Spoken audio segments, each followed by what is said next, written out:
Entre 1965 y 1987, un total de 12 personas desaparecieron de la casa de diversión Mr. Fulcrum's Funhouse. El patrón que se desprende de estas desapariciones es que nadie estaba solo cuando fue secuestrado.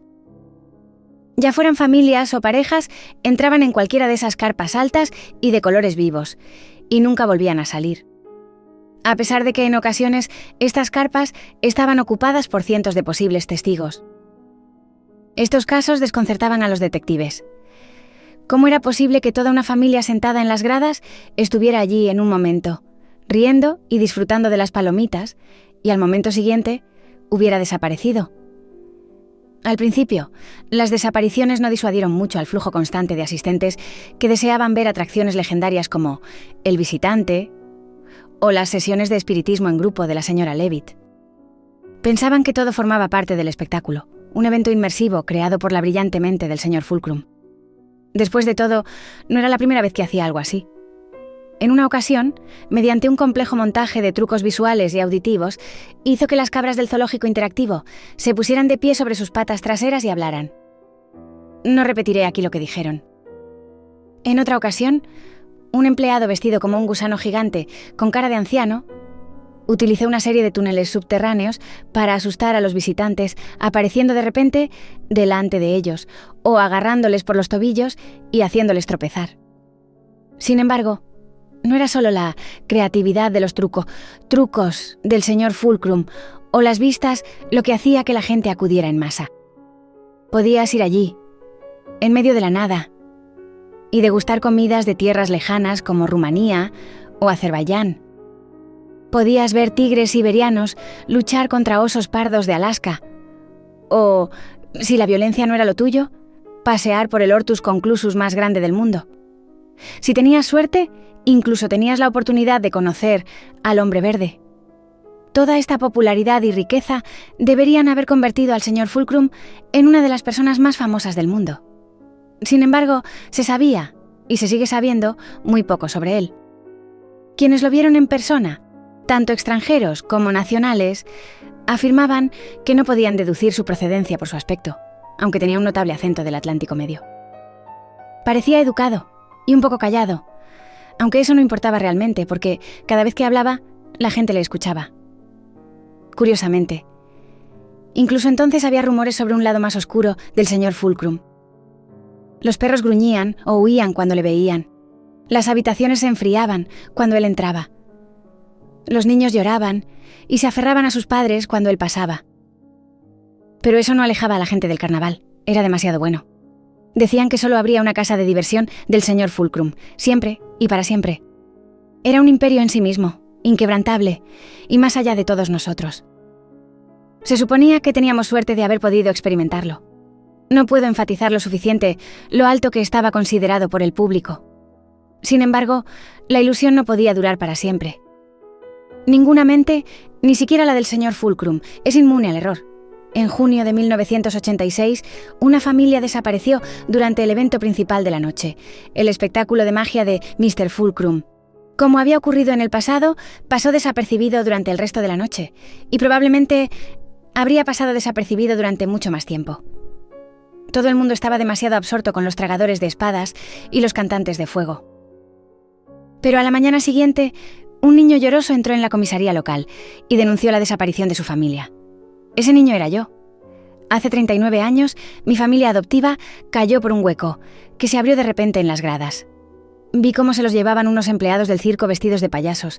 Como solo tenía 7 años en ese momento, pensé que todo formaba parte del espectáculo, y esperé emocionado a que aparecieran en el escenario junto al propio señor Fulcrum. Pero a medida que avanzaba el espectáculo, y ellos no aparecían, empecé a preocuparme cada vez más. Entonces, como parte del truco final de la noche, la señora Leavitt subió al escenario junto al señor Fulcrum, quien le hizo una reverencia con el sombrero y se hizo a un lado. Era una mujer preciosa. Unos gruesos y brillantes rizos negros caían sobre sus hombros desnudos, mientras avanzaba lentamente, con las manos extendidas a los lados ante los vítores de cientos de personas, Docenas de anillos con múltiples tipos de piedras preciosas brillaban a la luz del fuego conjurado por los cantantes de fuego, y sus dedos se contraían y se doblaban de todas las formas posibles mientras levantaba la cara hacia el techo y hablaba con una voz que no parecía pertenecer a su cuerpo. Entonces, ante todos nosotros, levitó. El público oía y oía, y la oleada de sonido ahogó mis lágrimas y mi histeria, mientras buscaba frenéticamente a mi familia en el escenario. Madame Levitt giraba sobre una cuerda invisible mientras seguía cantando. Su vestido verde giraba, y giraba, y giraba, hasta que fue como un tablero de mesa. Un borrón de sonido y color. Se oyó un fuerte pop acompañado de un estallido de energía que salpicó a la risueña audiencia. Y entonces ella desapareció, junto con Mr. Fulcrum.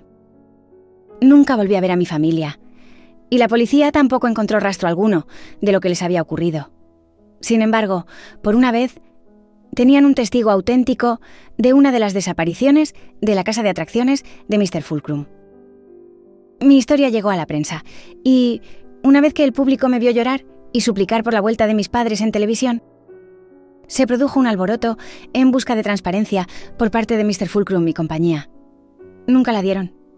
Y posiblemente ese hubiera sido el final de las cosas. Luego, otra pareja desapareció al año siguiente, y fue entonces cuando el gobierno finalmente se involucró. Tanto los agentes federales como las fuerzas del orden locales llegaron al lugar y se produjeron detenciones. Al parecer, muchos de los empleados tenían órdenes de detención y eran buscados por delitos muy graves.